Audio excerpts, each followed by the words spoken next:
Yes, hello everyone. I welcome you all on the platform of Global Online. So, as we know, friends, Global Online platform has launched a complete course for upcoming Maharashtra Law CET entrance examination 2023, and in this particular series, we'll be discussing the whole syllabus of the Maharashtra Law CET. So, as we know, we are starting up with a new course जहाँ पे हम legal aptitude will be discussing the whole legal aptitude, and in today's lecture we'll be discussing about the Indian Constitution. As already discussed in yesterday's lecture, we have seen some of the introductory part. कालच्या lecture मध्ये जे आहे पण Indian constitution भारताचे संविधान जे त्यांच्याबद्दल आपण जे इंट्रोडक्टरी पार्ट होता तो आपण डिस्कस केलेला आहे. ठीक आहे, तर आजच्या लेक्चरमध्ये आपण याला कंटिन्यू करणार आहोत. So before moving in to the video friends, let us discuss what are the complete features of the course launch by global online platform. या पर्टिक्युलर कोर्समध्ये तुम्हाला full syllabus live video lectures provide करण्यात येतील, फुल syllabus taste series सोबतच 2000+ MCQ question bank आणि फुल syllabus notes provide करण्यात येणार आहेत. सो ऑल अबव फीचर्स जे आहेत in the course fees of 2000 rupees तुम्हाला प्रोव्हाइड करण्यात येणार आहेत. सो दिलेल्या व्हॉट्सॲप नंबरवरती कॉन्टॅक्ट करू शकता for enrolment of course which is 8179138413 किंवा ग्लोबल ऑनलाईन ॲप्लिकेशन जे आहे प्ले स्टोरवरती अवेलेबल आहे. तिथून तुम्ही ॲप्लिकेशनला इन्स्टॉल करा. Once installed it, open the application, you will find such type of interface. या पर्टिक्युलर इंटरफेसमध्ये खालच्या बाजूला स्टोर नावाचा आयकन आहे, त्यावरती तुम्हाला क्लिक करायचं आहे. तुम्ही माय कोर्सेस या पेजवरती जाल, तिथे वरच्या साईडला जो सर्च टॅब दिसतोय त्यामध्ये तुम्हाला CET असं टाईप करायचं आहे, CET. Once you type CET, course along with the fees display होऊन जाईल. अशा पद्धतीने तुम्ही कोर्सला जे आहे एनरोल करू शकता. ठीक आहे, तर आजच्या लेक्चरमध्ये आपण कॉन्स्टिट्यूशन बद्दल जे आहे डिस्कस करणार आहोत. आपण कालच्या लेक्चरमध्ये काय डिस्कस केलं होतं? In yesterday's lecture we have seen the two important dates. Okay, one is when was the constitution passed, actually when the constitution was drafted and when it was enacted. Okay, कधी कॉन्स्टिट्यूशनला pass करण्यात आलं होतं, कधी declare करण्यात आलेलं होतं, that was 26 November 1949. And कधी constitution enact करण्यात आलं होतं. Enact means what? कधी constitution came in to the force. ठीक आहे, कॉन्स्टिट्यूशनची वर्किंग 26 जानेवारी 1950 पासून इम्प्लिमेंट करण्यात आलेली होती. ही आपण काल दोन important thing regarding the constitution of India check out केलं. नेक्स्ट जेव्हा आपण बॅकग्राऊंड चेक केलं, हिस्टॉरिकल बॅकग्राऊंड, आपल्या लक्षात आलं की ब्रिटिश जे आहेत 1600 इयरमध्ये ते आपला ॲज अ ट्रेडर म्हणून इंडियामध्ये आले होते ट्रेड करण्यासाठी in the form of East India company. But त्यांना स्लोली जे आहे इंडियामध्ये दिवानी राईट्स भेटले होते. सोबत ह्यामध्ये एक इम्पॉर्टंट क्वेश्चन बनू शकतो, that is British came in to India in the form of East India Company आणि त्यांना एक्सक्लुझिव्ह ट्रेडिंग राईट्स कोणी ग्रांट केलं होतं? It was Queen Elizabeth one. Queen Elizabeth one त्यांच्या अंडर, क्वीन एलिझाबेथ वनच्या under एक चार्टर साइन करण्यात आलं. चार्टर म्हणजे काय? पेपर समजा. ओके, सो त्यांच्या अंडर एक चार्टर साइन करण्यात आलेलं होतं आणि या चार्टरच्या अंडर त्यांना एक्सक्लुझिव्ह राईट्स भेटले, trading rights in India. Slowly त्यांनी दिवानी राईट्स ऑब्टेन केले. ओके, दिवानी राईट्स कोणत्या एरियामध्ये, ह्यावरती पण क्वेश्चन बनतो. मी तुम्हाला सांगितलं होतं Bengal, Bihar and Orissa. So Diwani rights काय होते? दिवानी राईट्स म्हणजे जे रेव्हेन्यू होतं किंवा सिव्हिल जस्टिस, ओके, त्याच्यावरती त्यांना एक राईट भेटला होता in the area of Bengal, Bihar and Orissa. ठीक आहे, सोबत दुसरी इम्पॉर्टंट गोष्ट आपण जे यामध्ये स्टडी केली की एम एन रॉयचा एक खूप इम्पॉर्टंट रोल होता for the triggering of constitution. त्यांनी एक आयडिया पुट फोर्थ केली होती किंवा आयडिया दिली होती, idea for the constitution of a constituent assembly. म्हणजे कॉन्स्टिट्युएंट असेंब्ली बनायला पाहिजे टू ड्राफ्ट द कॉन्स्टिट्यूशन. हे आयडिया कोणी पुट फॉरवर्ड केली होती? एम एन रॉयने. ओके, नेक्स्टली आपण बघितलं होतं Indian independence act. Indian independence act 1947 important act आहे. Many students ignore this, we don't have to ignore. Focus on this that Indian independence act 1947 कधी फोर्समध्ये आणण्यात आला होता, कधी त्याला आपण काय बोलू शकतो, त्याचा कधी इनॅक्ट करण्यात आलेलं होतं, कधी फोर्समध्ये आला होता. सोबतच इंडियन इंडिपेंडन्स ॲक्टचं महत्त्व काय. इंडियन इंडिपेंडन्स ॲक्टमुळे जे ब्रिटिश इंडियन टेरिटरी होती, म्हणजे आधी काय होतं, पाकिस्तान अँड इंडिया बरं united a single state right, a British territory होती एक, आणि ब्रिटिश इंडियन टेरिटरी जी होती ह्याला 2 भागामध्ये डिवाइड करण्यात आलेलं होतं. एक होता India and the another one was Pakistan. ठीक आहे. पण कॉमनवेल्थ ऑफ नेशनच्या under the commonwealth of nation दोघांचे कॉन्स्टिट्यूशन बनेपर्यंत ते सगळे एकाच डोमिनियन खाली होते. ओके. नेक्स्टली आपण काय चेकआउट केलं होतं, दॅट वॉज 2 डिफरंट स्टेट्स बनवण्यात आलं होतं. स्टेट म्हणजे राज्य नसतं, स्टेट म्हणजे आपण इंडियन स्टेट ह्याला हा शब्द काय बोलतो, इंट्रोड्यूस करतो. ॲज अ इंडिया आपण त्याला स्टेट बोलत असतो. स्टेट म्हणजे राज्य, याचा अर्थ प्लीज नका काढू. सेकंड इम्पॉर्टंट थिंग जी आपण यामध्ये स्टडी केली होती, जेव्हा कॉन्स्टिट्यूशन बनला दोन्हीही लँड्सला एक सॉवरेंटी ग्रँट करण्यात आलेली होती. Okay. Everyone was independent as per the thoughts. British parliament जे आहे हे घडून आणलं होतं आणि त्यासोबतच ब्रिटिशचं जे काही एक काइंड ऑफ डॉमिनन्स होतं ते रिमूव्ह करण्यात आलेलं होतं. ठीक आहे. 2 इम्पॉर्टंट गोष्टी, दॅट कॉन्स्टिट्यूशन ऑफ इंडिया कधी फोर्समध्ये आला आणि कधी इनॅक्ट करण्यात आलेला होता. सोबत नॅशनल लॉ डे सुद्धा हा खूप इम्पॉर्टंट डे आहे. You have to keep this in mind. Directly question यावरती बनू शकतो एक्झाममध्ये. National law day it is 26 November 1949. याला आपण नॅशनल लॉ डे पण म्हणतो बिकॉज यामध्ये इंडिया जी आहे ब्रिटिश क्राऊनच्या अंडर नव्हती. सो स्लोली ते कुठे ना कुठे सॉवरेन, डेमोक्रॅटिक अँड रिपब्लिकचे हे 3 वर्ड्स त्यांनी एन्फोर्स केलेले होते. Okay, so let us begin with today's a new topic, that is the Constitution Assembly. Constitution Assembly. ठीक आहे. मी तुम्हाला एक काल गोष्ट सांगितली होती, दॅट वॉज कॉन्स्टिट्यूशन असेंब्ली जी आहे एक असा ग्रुप होता, किंवा आपण असं बोलू शकतो काही मेंबर्स एकत्र आलेले होते to write down the constitution, आणि त्या ग्रुपलाच आपण काय बोलतो सर, कॉन्स्टिट्यूएंट असेंब्ली बोलतो. Clear with this? Okay. So the Constituent Assembly of India was elected to write the Constitution of India and serve as its first parliament as an independent nation. म्हणजे काय, जे Constituent Assembly बनवण्यात आलेली होती, जे Constituent Assembly म्हणजे group of members to write the constitution लिहिण्यासाठी, संविधान लिहिण्यासाठी जे ग्रुप ऑफ मेंबर्स एकत्र आलेले होते, ओके, त्यांना आपण कॉन्स्टिट्यूएंट असेंब्ली बनतो. मग ती जी कॉन्स्टिट्यूएंट असेंब्ली जी बनलेली होती ती इलेक्ट करण्यात आलेली होती. एक लक्षात घ्या, कशी करण्यात आली होती, इलेक्शनच्या द्वारे त्याची निवड झालेली होती. ओके, त्या मेंबर्सची, जेणेकरून त्यांनी एकत्र येऊन कॉन्स्टिट्यूशन ऑफ इंडिया, भारताचं संविधान लिहिणार, आणि सोबत त्याच कॉन्स्टिट्यूएंट असेंब्लीला आपण first parliament of an independent India बोलतो. Please note it down. Constituent assembly जी पहिली कॉन्स्टिट्यूएंट असेंब्ली बनली होती त्यालाच आपण काय बोलतो, first parliament of as an independent nation. पहिली पार्लिमेंट होती ती आपली एक ॲज अ इंडिपेंडंट नेशन म्हणून. ठीक आहे. Next, the constituent assembly was elected indirectly by the members of the provincial legislative assembly. Sir, ह्यांची इलेक्शन कोणाच्या द्वारे करण्यात आलं होतं, डिरेक्ट इलेक्शन होतं का? नाही, त्याचं इनडिरेक्ट इलेक्शन होतं. आणि हे जे इनडिरेक्ट इलेक्शन होतं कोणाच्या द्वारे करण्यात आलेलं होतं, members of the provincial legislative assembly. This is again an important point. Okay. So 2 गोष्टी, कॉन्स्टिट्यूएंट असेंब्ली जी आहे इलेक्शनच्या द्वारे त्याचा फॉर्म म्हणजे त्याला इलेक्ट करण्यात आली होती, आपण असं बोलू शकतो, इलेक्शनच्या द्वारे. आणि जे इलेक्शन होतं ते इनडिरेक्ट इलेक्शन होतं, आणि इनडिरेक्ट इलेक्शन कोणाच्या द्वारे घडवण्यात आलं होतं, provincial legislative assembly. So the Congress secured an overwhelming majority in the general seats, while the Muslim League managed to sweep almost all the seats reserved for the Muslim. यामध्ये काय आपल्याला एक लक्षात येतं की जे काँग्रेस डझंट मीन आजचा काँग्रेस. ओके, त्या टाइमला जो काँग्रेस बनलेला होता त्यामध्ये एक general majority of the seats Congress घेऊन गेला होता. ठीक आहे.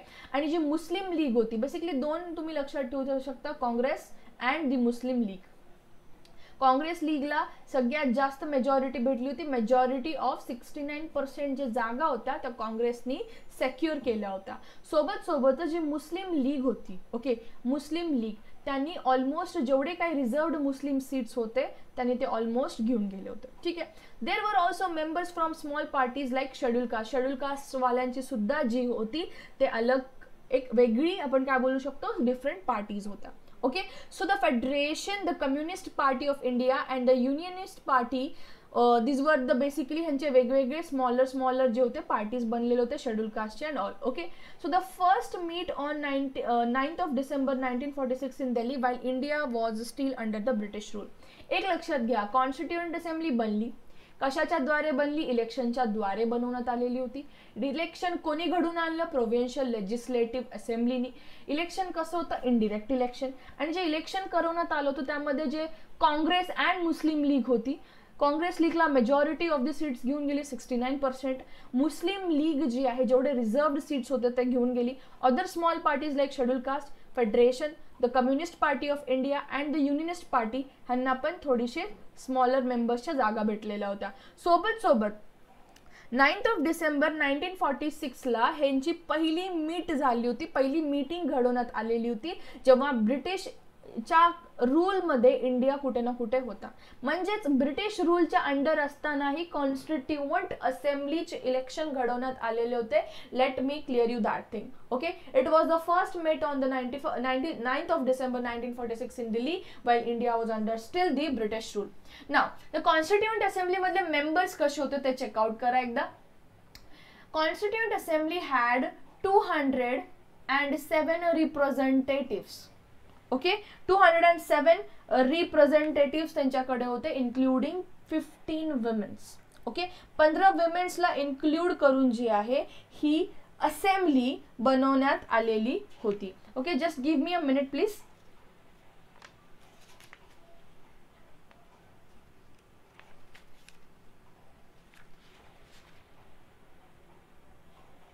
Okay.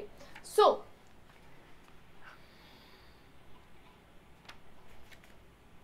one minute please.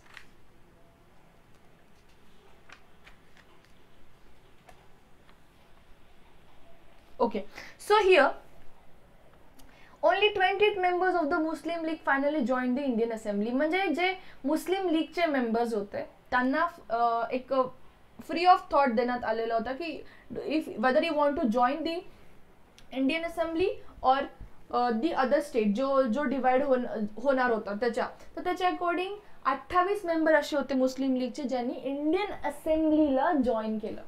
Later 93 members were nominated from the princely states. princely states बद्दल आपल्याला आयडिया असणं गरजेचं आहे. princely states म्हणजे काय, ज्यांचं ऑलरेडी राज्य चाललेले होते त्या मेंबर्सला सुद्धा कुठे ना कुठे एक फ्रीडम ऑफ थॉट दिलं होतं की तुम्हाला कुठली स्टेट जॉईन करायचे, whether it the Indian state और दी पाकिस्तान. ओके. सो हे लक्षात घ्यायचं की कॉन्स्टिट्युएंट असेंब्लीमध्ये 207 रिप्रेझेंटेटिव्ह होते, सोबत 15 विमेन्स होते. त्यामधले 28 मेंबर जे होते मुस्लिम लीग मधले 28 मेंबरनी सुद्धा इंडियन असेंब्लीला जॉईन केलं. लेटर 93 मेंबर्स जे होते 93 मेंबर्स त्यांना आपण प्रिन्सली स्टेट्स मधून नॉमिनेट केलेलं होतं. किती, 93 मेंबर्सला. Please note it down. 93 members were nominated from the princely states. The Congress thus secured the majority of the seats, as I have told you, 82%. The interim government of India was formed on the 2nd of September 1946 from the newly elected Constituent Assembly. Now, the interim government of India हे काय मी तुम्हाला explain करते. सध्याला एवढं लक्षात ठेवा, जे काही गव्हर्नमेंट फॉर्म करण्यात आलेला होता, it was formed on this 22nd of September 1946. Okay. सोबत आता यामध्ये on 15th of August 1947, India became an independent nation and Constituent Assembly became the India's Prime Minister. Okay? इथे हेड ऑफ दी असायला पाहिजे होतं. एक सेकंड, काहीतरी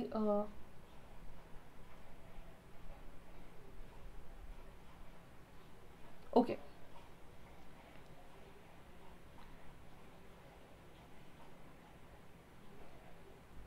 so fine. तर यामध्ये लक्षात घ्या, तुम्हाला मी एक ब्रीफ आयडिया देते इंटरिम गव्हर्नमेंटचा. इंटरिम गव्हर्नमेंट तुम्ही असं बोलू शकता एक एमर्जन्सी गव्हर्नमेंट किंवा नुकती बनवलेली government, that is provincial government. त्याला आपण काय बोलतो, अन एमर्जन्सी गव्हर्नमेंट और अ प्रोव्हिन्शियल गव्हर्नमेंट, किंवा त्याच्यामध्ये काही चेंजेस पण होऊ शकतात. ठीक आहे. इन दॅट केस त्याला आपण काय बोलणार आहोत, the interim government of India. त्याला अजून आपण काय बोलू शकतो sir, provisional government of India. Provisional government of India. ठीक आहे, एमर्जन्सी वाली. तर यामध्ये कॉन्स्टिट्यूएंट असेंब्लीचे 207 representative including the 15 women, 28 members जे होते मुस्लिम लीगचे त्यांनी इंडियन असेंब्ली जॉईन केली. सोबत 93 मेंबर्सला नॉमिनेट करण्यात आलेलं होतं from the princely states. Princely states मधून आपण 93 मेंबर्सला नॉमिनेट केलं. काँग्रेसने किती सेक्युअर जागा केलं होतं, 82%. ओके. सोबत दुसरी इंपॉर्टंट गोष्ट, the interim government that is the provisional government of India कधी फॉर्म करण्यात आलेली होती, 2 सप्टेंबर 1946. प्लीज हे स्टार्टिंगचे 1-2 क्लासेस थोडेसे डेट्स, मेंबर्स, पर्सेंटेज लक्षात ठेवायचं आहे. मी जे डेटा तुम्हाला सांगते तुम्ही डेटा जो आहे साईडला लिहित चला. एकदा तुम्ही ह्या डेटाला नोंद झालं तुम्हाला काही अवघड जाणार नाही. But at the end of the day तुम्ही हे शेवटी करता बोलला तर तुम्हाला सगळे जे आहेत नंबर्स कन्फ्यूज करू शकतात. सो आतापासून साईडला लिहून ठेवायचं, त्याला प्रॅक्टिस करायचं. Okay. So India became independent कधी, 15 ऑगस्ट 1947. आणि कॉन्स्टिट्यूट असेंब्लीचे जे हेड होते ते कोण झाले होते sir, India's became the India's parliament. Okay.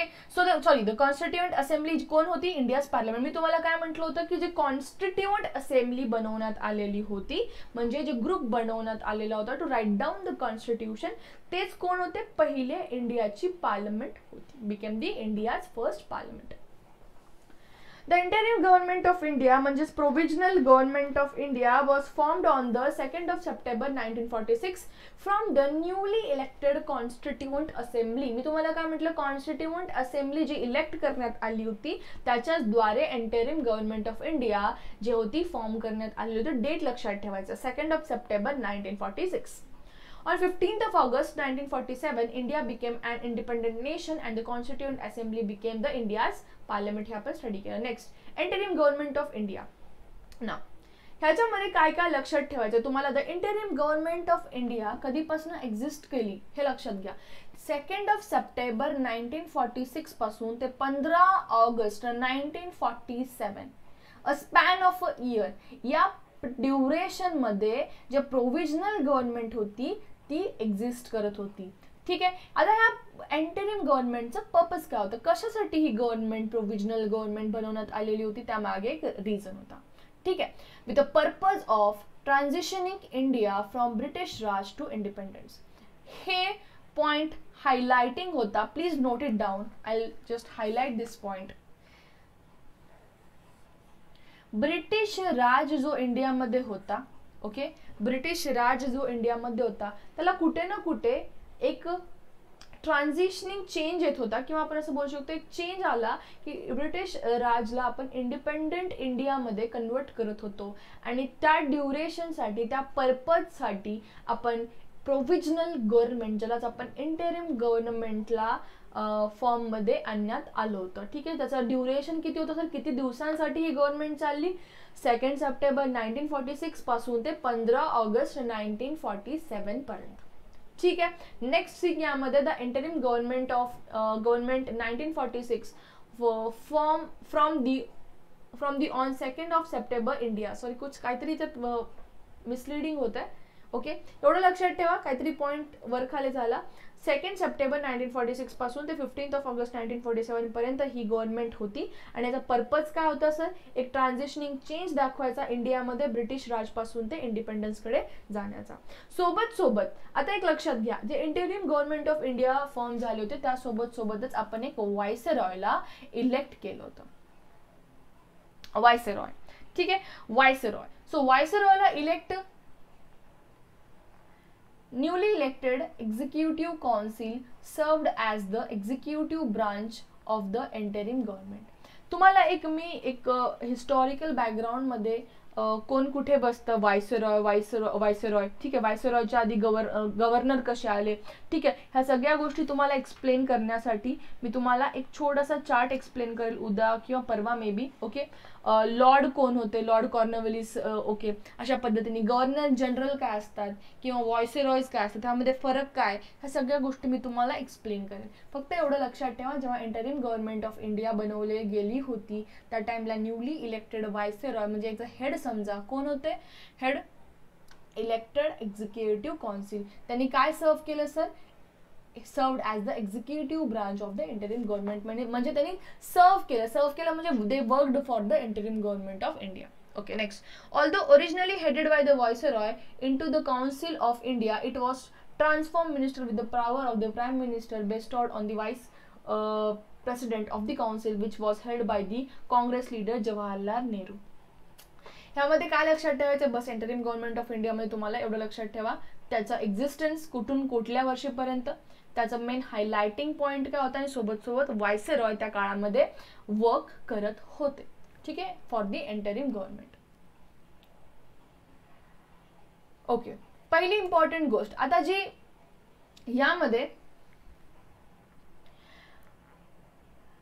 सुरुवातीला व्हायसरॉयनी इंटरिम गव्हर्नमेंटला हेड केलं, ठीक आहे.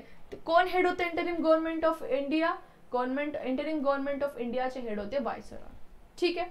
But slowly it was transformed minister with the power of the prime minister and the vice prime. Basically एवढं लक्षात ठेवा, आधी सुरुवातीला व्हायसरॉयनी हेड केलं होतं interim government of India.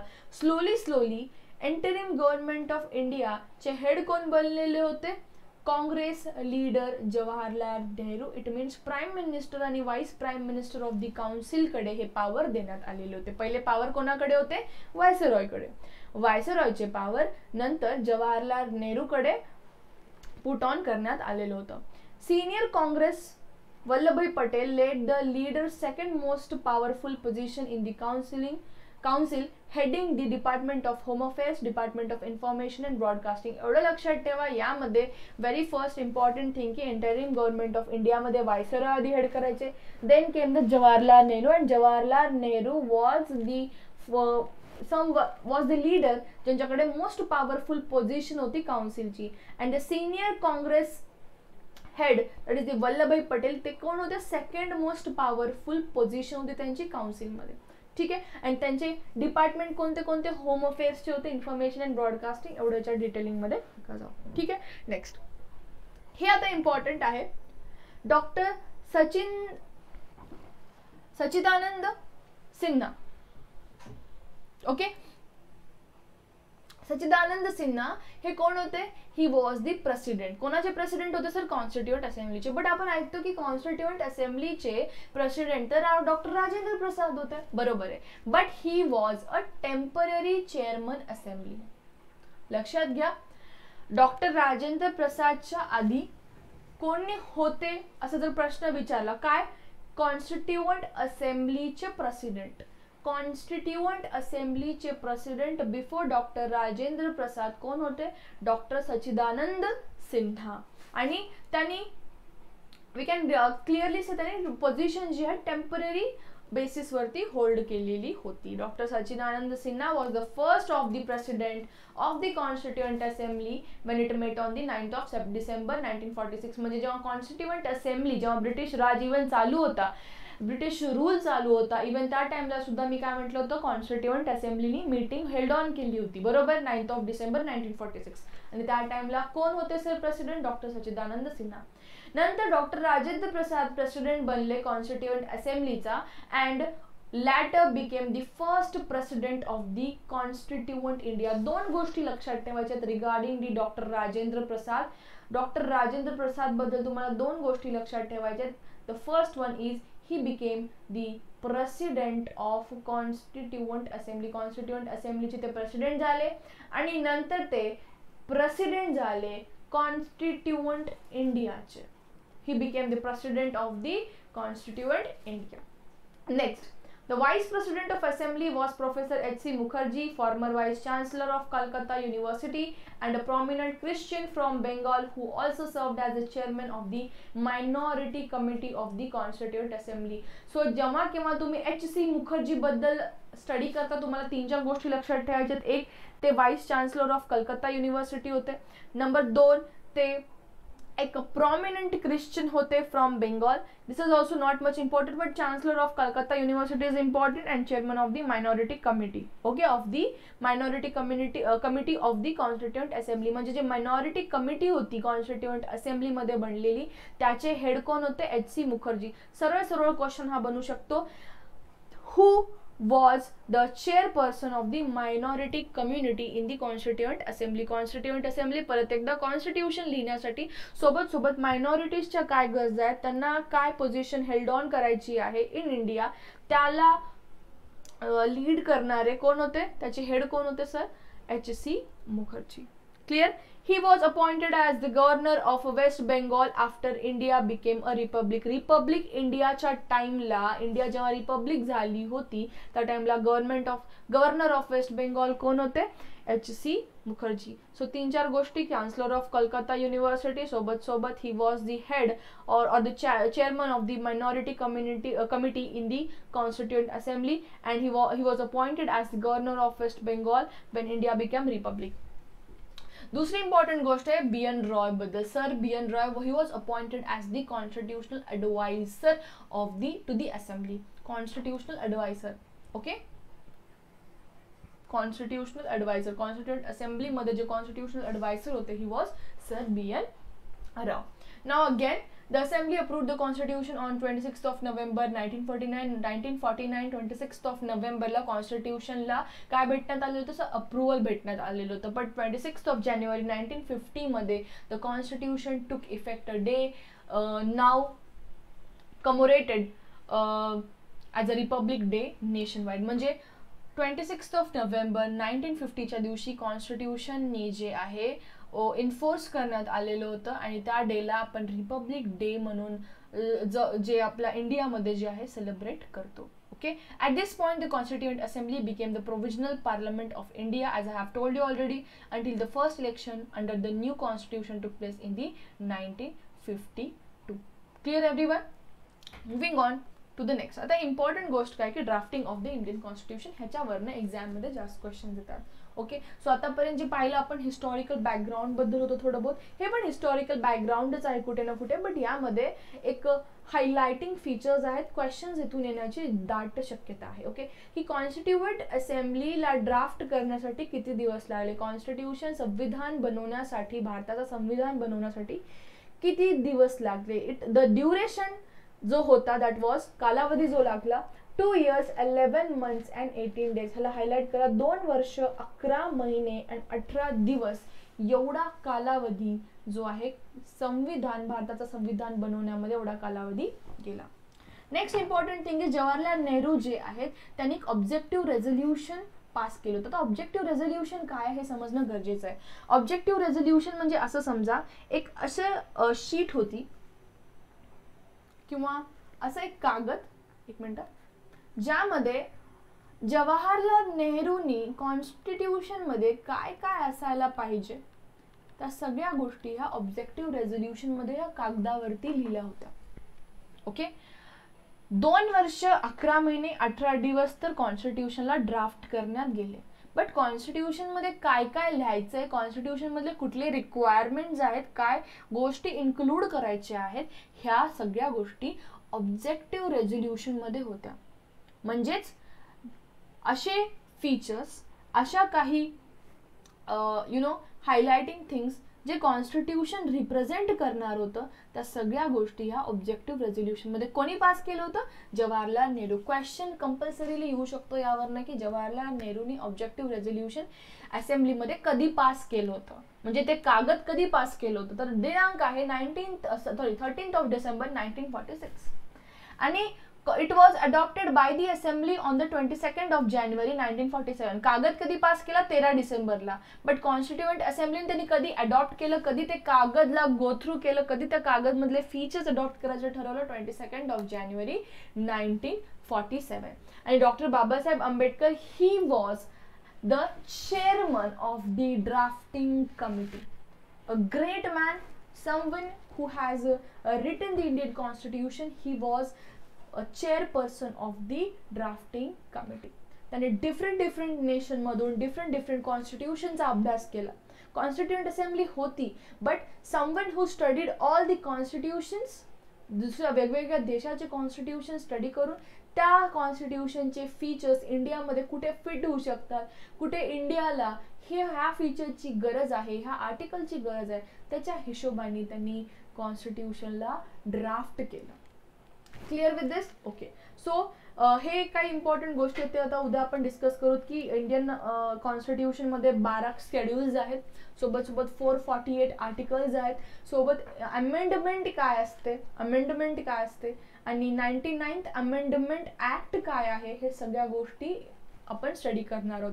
End as exam point of view 99th amendment act is very much important for us. Okay, so आज के लेक्चर के लिए इतना ही काफी था. Thank you for watching the video. If you are liking the video, please hit the like button and let me know in the comment section, as well as if you are new to the channel, please subscribe the channel. Okay, have a great day everyone. Bye.